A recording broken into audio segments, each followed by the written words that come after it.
قرآن مجید میں سورۃ ملک میں اللہ تعالیٰ فرماتا ہے الذی خلق السبع سماوات طباقا. تو یہ جو 7 حصے ہیں آسمان کے وہ کس قسم کے ہیں؟ کیونکہ ظاہری سائنس سے تو ایسی کوئی چیز نظر نہیں آ رہی. میں نے اس کے متعلق تفصیل سے پہلے بھی روشنی ڈالی تھی. سوال ان کا یہ ہے کہ قرآن کریم میں سورہ ملک میں صرف نہیں کئی جگہ ذکر آتا ہے. قرآن کریم میں تو متعدد مرتبہ 7 آسمانوں کا ذکر آیا ہے. اس لیے صرف سورہ ملک کو قرآن کی وہاں پہ چنا کہ 7 کا جو ذکر ہے اس کا ظاہری طور پر سائنس سے تو کوئی ثبوت نہیں ملتا کہ 7 آسمان ہوں. میں اس سلسلے میں پہلے بھی تفصیل سے بیان کیا تھا, آپ کے لیے دوبارہ بیان کر دیتا ہوں کہ 7 کا جو عدد ہے عربی میں یہ تکمیل کے لیے استعمال ہوتا ہے, ایک سرکل کمپلیٹ ہو جائے. اسی لیے 7 دن میں زمین آسمان کی پیدائش کا ذکر ملتا ہے اور ہفتے میں 7 دن ہوتے ہیں جو ختم ہونے کے بعد وہیں ٹھہر نہیں جاتا پھر زمین آسمان کا وقت, کیونکہ آگے چل پڑتا ہے کہ 7 سرکلز مراد ہیں. تو 7 سورہ فاتحہ کی بھی 7 آیات ہیں, جس کا مطلب ہے تکمیل مضامین ہو گئی ہے اس میں.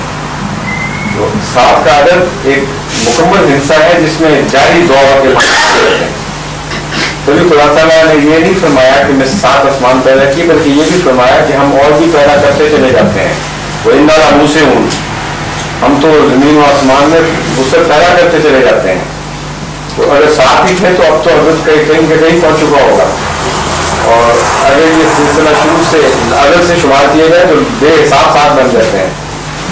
اس لیے 7 کا معنی یہ عدد نہیں ہے جو ہمارا عدد ہے, بلکہ اس کا معنی صرف تکمیل اور دور کی تکمیل مراد ہے, ایک مکمل دور. جبھی 7,000 سال آدم کا ذکر آتا ہے, 7 کا لفظ ایک سے زائد جگہ پایا جاتا ہے. اس میں بھی بائبل میں بھی نیو ٹیسٹیمنٹ میں پیشگوئی تھی کہ وہ جو 7 آوازیں سنی, اور سورہ فاتحہ کا ذکر اس میں ملتا ہے, کتاب کھولی گئی وہاں بھی 7 کا عدد دہرایا گیا ہے. تو یہ ایک اصطلاح ہے مذہبی.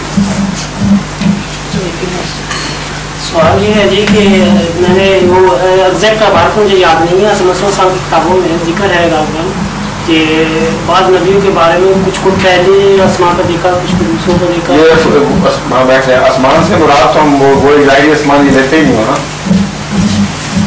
جب ہم آسمان کی بات کرتے ہیں مذہبی اصطلاح میں تو پھر یہ آسمان جو آپ کو نظر آتا ہے یہ تو کچھ بھی نہ رہا, یہ تو ہے ہی نہیں. ہاں, یہ اس کے معنی میں ہے ہی نہیں. یہ تو قرآن کریم سے ثابت ہے. میں تفصیل سے پہلے جو بیان کر چکا ہوں اس بات میں میں دہراتا کہ یہ جس کو آپ آسمان سمجھ رہے ہیں, پردے نظر آتے تھے لوگوں کو, قرآن شریف تو فرماتا ہے کہ اس میں مخلوق بستی ہے تمہاری طرح, اور اللہ تعالیٰ بلا بھی دے گا مخلوق کو. تو اس سے صاف پتہ چلتا ہے کہ وہ جو تصور تھا پردوں والے آسمان کا وہ غلط ہے. قرآن کریم تو اس کو تسلیم نہیں کرتا. اور زمینوں کے متعلق بھی فرمایا کہ آسمانوں کی طرح زمینیں بھی خدا تعالیٰ 7 پیدا کی ہیں, جس کا مطلب یہ ہے کہ یہ بھی لامحدود ہے. جس طرح آسمان لامحدود ہے, زمینوں کا سلسلہ بھی اس طرح اور سلسلہ جاری سلسلہ ہے. وہ آسمان تو باہر مراد نہیں ہے. آسمان کا ایک معنی ہے رفعت کا, سما. اسی لیے اسم لفظ جو ہے سمود اور اسم یہ دونوں کا مادہ مشترک ہے. اور سما کا معنی رفعت ہوتا ہے جو نواز چیز پہچانی جائے, اور اسم بھی اسی لیے کہتے ہیں جس پر لگ جائے وہ باقیوں سے ممتاز ہو جاتا ہے شخص کی, یہ ہے وہ شخص. یہ ملتے جلتے لفظ ہیں. تو سما کا معنی وہاں بلندی کے معنی ہے صرف, اور روحانی رفعت مراد ہے.